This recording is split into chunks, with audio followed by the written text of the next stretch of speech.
Hey guys, John here with a review of iLife. Oh wait, sorry it took so long to get this up. I wanted to make sure that I got a chance to use it well enough to actually review it with some degree of substance. So let's start with let's see, start with iWeb. The old iWeb was a great program for making websites. It wasn't anything too fancy. You had a couple themes and you could easily publish to .Mac, but it was very difficult to publish to another, another hosting service or use another domain that wasn't a Mac domain. You had to save all the files to a folder and then upload them via FTP. Well, the new iWeb takes care of that. It's actually very easy now to use iWeb to make a website for your own domain. It's actually built right into the program. It's a piece of cake.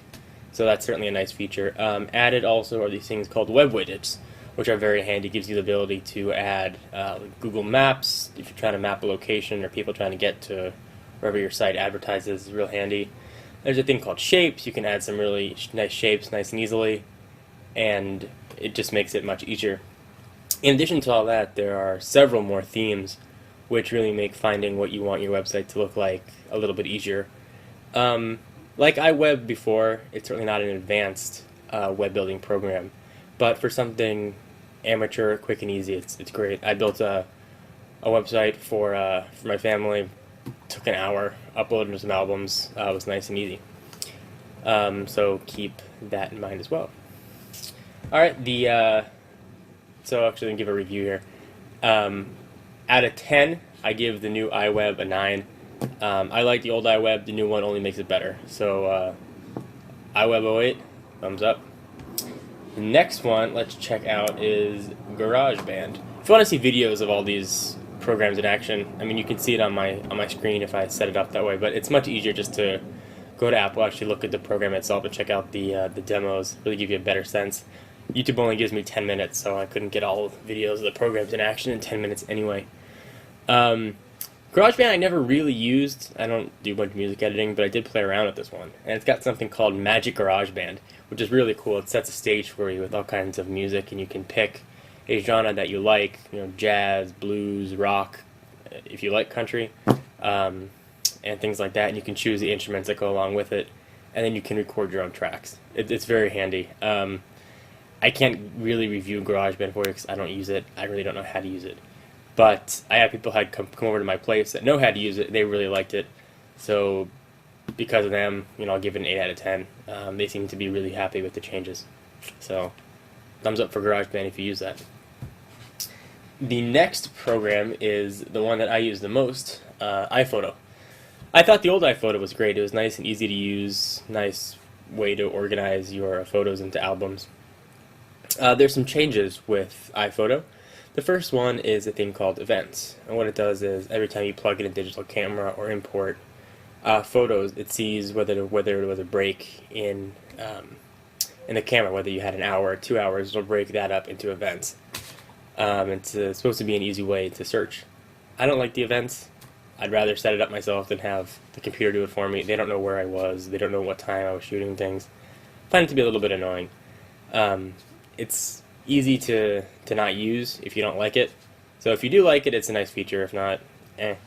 When you are looking at an events album and you take your mouse and you put the little cursor over it, the pictures start to shuffle, which is kind of neat. So that's one new feature with iPhoto. Another new feature are these web galleries. And if you have a .Mac account, what that does is it lets you upload pictures to a web gallery. Now you could do that before with the old iPhoto, but now what you can do is you can actually give people the ability to upload photos to your gallery themselves. You can set up a online web gallery, send an email out to people, and let them email pictures to that email address. And when they do, the pictures automatically show up on the web gallery. You can let them download it in high res, low res, whatever it is that you want. It's a very cool feature. Also, from your iPhone, you can now upload features to the web gallery, which is kind of cool too if you have an iPhone, if you're in the United States at least. So that's a very nice feature of iPhoto. Other than that, things haven't really changed so much. Some of the editing features are a little more advanced now. You can choose the size of the retouching and things like that. And that's nice. I loved iPhoto before. I give iPhoto a 10. Thumbs up there. Now, the biggest change to the programs um, is iMovie, and that's kind of caused the most controversy with people. I liked iMovie '06; was the first one I learned how to use. iMovie '08 adds some new features. If you have a hard drive based video camera, now you can import to iMovie. You couldn't do that before. And you can now go directly to YouTube, which is a nice feature. I actually used the direct to YouTube for the keyboard unboxing, so you can check that out. You can see it kind of letterbox it. It shrunk it down, which is a little annoying, but it did work well. You just sign into your YouTube account and hit upload, and it does it all automatically for you. Eliminates a step, so that's nice. Other than that, there's very little to like about the new iMovie. I don't recommend it at all. Some of the themes aren't very good, and some of them aren't even there. Everything seems to be one or two steps behind, or takes an extra step to do things. To input videos seem to take infinitely longer. The fact that you can take your mouse and scroll over the clips, and the clips will start playing, isn't that cool to me. I know it's on the clips anyway. So that's kind of a cursory overview of iMovie. I know it wasn't so complete like you guys were looking for, but general opinions is what I'm giving this one. I may do a video of just iMovie a little later on for you, but iMovie gets a thumbs down. Give it maybe a 4 out of 10. It works. I don't think it works as well as iMovie '06. I'm using iMovie '06 to make this just all in over easier program. iDVD, not really changed that much. You have a couple new themes to burn DVDs and a few more options, but nothing terribly drastic. iDVD is a great program. It's an easy way to burn movies. Highly recommended. Give it an 8 out of 10. Thumbs up to iMovie. So anyway, guys, this is a real quick overview here. I've gone, almost 7-8 minutes. I don't have that much time left. YouTube cuts me off at 10, so that's why I had to be a little bit short here. But overall, the new iLife suite is very good if you use it for photos, or if you use GarageBand and burn DVDs, and especially if you make web pages. If you're looking to buy it for an upgrade to iMovie, don't waste your time, don't waste your money. I don't think it's worth it.